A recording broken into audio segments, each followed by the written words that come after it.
মানুষের জন্য মঙ্গল গ্রহ আজ খুবই জরুরি একটি প্ল্যানেট।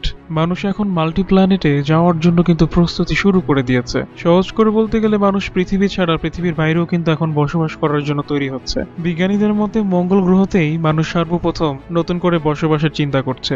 এই মিশনটি পুরো করার জন্য পৃথিবীর সকল স্পেস এজেন্সি এবং কিছু প্রাইভেট এজেন্সিও কাজ করে যাচ্ছে। এদের মধ্যে দুটো পপুলার সংস্থার নাম হলো নাসা এবং স্পেস এক্স।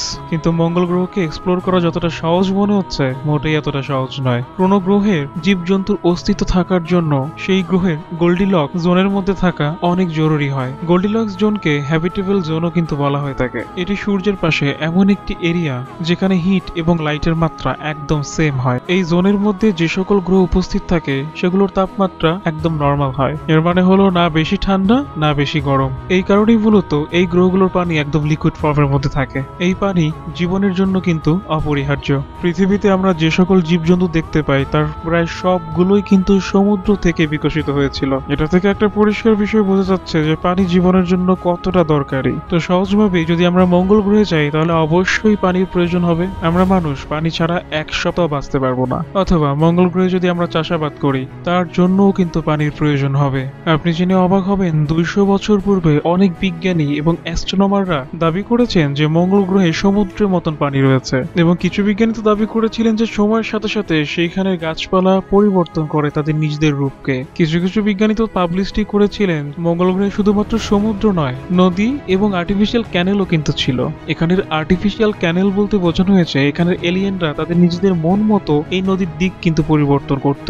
আপনার যদি এই কথাগুলো শুনে মিথ্যা মনে হয় তাহলে আপনি প্রথম নয় যার এটি মনে হচ্ছে যে কথাগুলো সম্পূর্ণ মিথ্যে। 19বিংশ শতাব্দীতে এটাই মানা হতো যে আমাদের পৃথিবী এবং মঙ্গল গ্রহ পুরো একই রকম, সেখানে প্রচুর পরিমাণে পানি রয়েছে একদম পৃথিবীর মতো। কিছু লোক তো এটাও বিশ্বাস করতো যে সেখানে এলিয়েন থাকে এবং আমাদের থেকে 1000 গুণ বেশি সিভিলাইজেশন তাদের ওখানে। সাল 1877 সালে একটি ম্যাপ পাবলিশ করা হয়েছিল যেখানে মঙ্গল গ্রহে কোথায় কোথায় পানি আছে সেটি চিহ্নিত করা ছিল। এই ম্যাপটিকে বানিয়েছিলেন জিওভানি সিরাপারেলি। তিনি এই ম্যাপের গ্রে এরিয়াগুলোকে নাম দিয়েছিলেন ক্যানালি, যার অর্থ ছিল নদী। এই ম্যাপটিকে কিন্তু শুধু ক্যাজুয়ালি পাবলিশ করা হয়েছিল, কিন্তু পার্সিভাল নোবেল নামের একজন বিজ্ঞানী এই ম্যাপটিকে অনেক বেশি সিরিয়াসলি নিয়ে ফেলেন। তার দাবি ছিল এই যে গ্রে কালারের যে অংশগুলো ছিল সবগুলো আর্টিফিশিয়াল ভাবে তৈরি করা হয়েছিল, যা শুধুমাত্র এলিয়ানরাই করেছিল। ধীরে ধীরে সকল বিজ্ঞানী তার এই কথাটাই কিন্তু বিশ্বাস করতে থাকে। কিন্তু সায়েন্স এবং টেকনোলজি ডেভেলপমেন্টের কারণে বিজ্ঞানীরা মঙ্গল গ্রহের বিভিন্ন ধরনের ছবি নেওয়া শুরু করেন,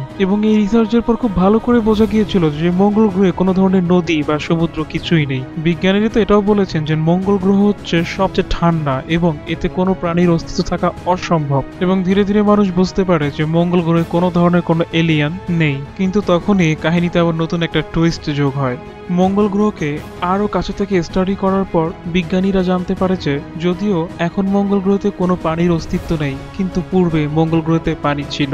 বিজ্ঞানীরা তখন মঙ্গল গ্রহে এমন অনেক ধরনের নিশান খুঁজে পায় যেগুলো শুধুমাত্র পানির মাধ্যমেই তৈরি হওয়া সম্ভব। বিজ্ঞানীরা মঙ্গল গ্রহে ডেল্টাস, সোলার লাইন্স এবং 40,000-এরও বেশি রিভার ভ্যালুয়েশনের অবশিষ্ট পেয়েছিল, যা থেকে আমরা স্পষ্ট বুঝতে পারি যে মঙ্গল গ্রহে কোনো এক সময় সমুদ্র এবং নদী দুটোই ছিল। পানি নর্মালি সবসময় আনস্টেবল হয়ে থাকে। এর মানে হলো পানি খুব সহজেই এক জায়গা থেকে অন্য জায়গায় স্থানান্তরিত হয় এবং নিজেদের মতন করে রাস্তা তৈরি করে নেয়। আপনি অনেক সময় নোটিস করবেন যখন বৃষ্টি হয় পানি সবসময় উপরের গ্রাউন্ড থেকে নিচের গ্রাউন্ডের দিকে ধেয়ে আসতে থাকে, কিন্তু কিছুক্ষণ পরে বৃষ্টি বন্ধ হয়ে গেলেও কিন্তু বৃষ্টির পানি যে মাটি কেটে রাস্তা তৈরি করেছিল সেটি কিন্তু থেকে যায়। আর বিজ্ঞানীরা এরকম অসংখ্য রাস্তা মঙ্গল গ্রহে খুঁজে পেয়েছেন। সাল 2012-তে বিজ্ঞানীরা কিউরিসিটি রোবো মঙ্গল গ্রহে পাঠিয়েছিল। এই রোবটটি মঙ্গল গ্রহের যেখানে মাটি এবং কাদা ছিল সেখানে ল্যান্ড করেছিল। রোবটটি পাথর এবং মাটির স্টাডি করেছিল। মঙ্গল গ্রহের বৈজ্ঞানিকরা এমন পাথর পেয়েছিল যে পাথরগুলো শুধুমাত্র নদী প্রবাহের কারণেই হয়ে থাকে। যখন বিজ্ঞানীদের কাছে 100% প্রুফ ছিল যে মঙ্গল গ্রহে একসময় অনেক পানি ছিল, বিজ্ঞানীরা একটা জিনিস খুব পরিষ্কারভাবে বুঝতে পেরেছিল যে অতীতে মঙ্গল গ্রহে পানি ছিল। কিন্তু অতীতে যদি মঙ্গল গ্রহে পানি থাকে সেই পানিগুলো গেল কোথায়, আর কেনই বা মঙ্গল গ্রহ এখন এত শুষ্ক হয়ে আছে? এ সকল প্রশ্নের উত্তর মিলবে মঙ্গল গ্রহের বায়ুমণ্ডল এবং ইলেকট্রোম্যাগনেটিক ফিল্ডের মাধ্যমে। মঙ্গল গ্রহ যখন সৃষ্টি হয়েছিল তখন অবশ্যই মঙ্গল গ্রহের মধ্যে অনেক পানি ছিল, কিন্তু ধীরে ধীরে সূর্যের তাপমাত্রা এবং বাকি জিওলজিক্যাল চেঞ্জের কারণে মঙ্গল গ্রহের পানি বাষ্পীভূত হওয়া শুরু করেছিল। পানি বাষ্পীভূত হওয়া এটি একটি কমন বিষয়, কিন্তু মঙ্গল গ্রহের বেলায় বিষয়টি একটু অন্যরকম ছিল। আমাদের পৃথিবীতে যখন পানি বাষ্পীভূত হয় তার মাধ্যমে বাদল তৈরি হয় এবং ন্যাচারাল ওয়াটার সাইকেলের মাধ্যমে এই বাদল পানিতে পরিণত হয়ে বর্ষার মাধ্যমে পৃথিবীতে আবার কিন্তু চলে আসে। কিন্তু মঙ্গল গ্রহের ক্ষেত্রে এ ধরনের কিছুই কিন্তু হয়নি। মঙ্গল গ্রহের যখন কোনো লিকুইড বাষ্পীভূত হয় তখন সেটি সরাসরি ইউনিভার্সের মধ্যে চলে যায়। কোটি কোটি বছর পূর্বে মঙ্গল গ্রহে যে পানি ছিল তা সব বাষ্পীভূত হয়ে ধীরে ধীরে একদম ইউনিভার্সের মধ্যে হারিয়ে যায়। ইউনিভার্স থেকে কোনো পানি বা লিকুইড মঙ্গল গ্রহের মধ্যে ফিরিয়ে আনা অসম্ভব বিষয়। মঙ্গল গ্রহের বাইরে কোনো স্ট্রং বায়ুমণ্ডল নেই, যার কারণে যে কোনো লিকুইড বাষ্পীভূত হয়ে মঙ্গল গ্রহ থেকে খুব সহজেই বেরিয়ে যায়। আমাদের পৃথিবীর মধ্যে রয়েছে একটি স্ট্রং বায়ুমণ্ডল এবং গ্র্যাভিটিক্যাল ফোর্স, যার কারণে মানুষ খুব সহজেই পৃথিবীতে বেঁচে আছে কোনো ধরনের সমস্যা ছাড়া। এবং ওয়াটার সাইকেলটি আমাদেরকে একদম ন্যাচারাল ব্যালেন্স করছে পৃথিবীর সাথে। আমাদের পৃথিবীর বাইরে যদি এরকম স্ট্রং বায়ুমণ্ডল না থাকতো তাহলে আমাদের পুরো পৃথিবীর পানিও কিন্তু ইউনিভার্সের মধ্যে চলে যেত এবং আমাদের পৃথিবী পুরো শুষ্ক মরুভূমি হয়ে যেত। কিন্তু সবচেয়ে আশ্চর্যকর প্রশ্নটি হলো, মঙ্গল গ্রহের কাছে কেন পৃথিবীর মতন স্ট্রং বায়ুমণ্ডল নেই? মঙ্গল গ্রহের স্ট্রং বায়ুমণ্ডল নেই এর প্রধান কারণ হলো মঙ্গল গ্রহের কোনো স্ট্রং ম্যাগনেটিক ফিল্ড নেই। একটি গ্রহের ম্যাগনেটিক ফিল্ড সূর্যের থেকে নিঃসৃত সোলার উইংস থেকে বাঁচাতে সাহায্য করে। আমাদের পৃথিবীর ম্যাগনেটিক ফিল্ড অনেক বেশি স্ট্রং, যার কারণে আমাদের একটি স্ট্রং বায়ুমণ্ডল রয়েছে। যখন কোনো সোলার স্টর্ম এই ম্যাগনেটিক ফিল্ডের সাথে ধাক্কা লাগে আমরা তখন এই ইউ আকৃতির এই ফিনোমিনা দেখতে পারি।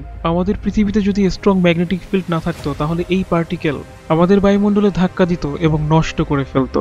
ঠিক এরকমই হয়েছিল মঙ্গল গ্রহের সাথে। মঙ্গল গ্রহের স্ট্রং ম্যাগনেটিক ফিল্ড না থাকার কারণে বিভিন্ন ধরনের সোলার স্টর্ম এবং সূর্যের বেগুনি রশ্মিগুলো বায়ুমণ্ডলকে নষ্ট করে দিয়েছিল।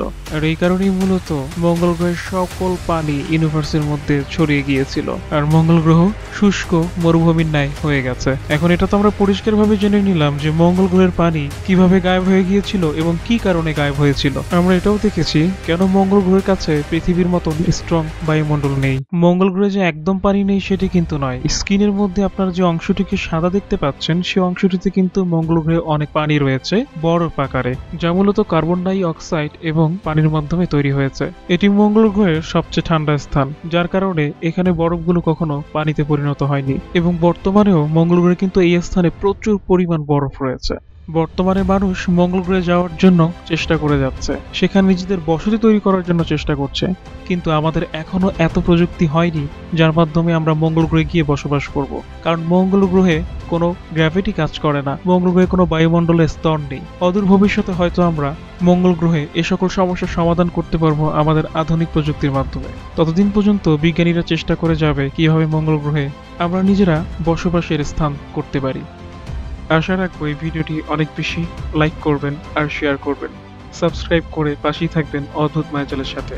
ততক্ষণ পর্যন্ত ভালো থাকুন, সুস্থ থাকুন, আমাদের সাথেই থাকুন। দেখা হবে নতুন কোনো ভিডিও নিয়ে।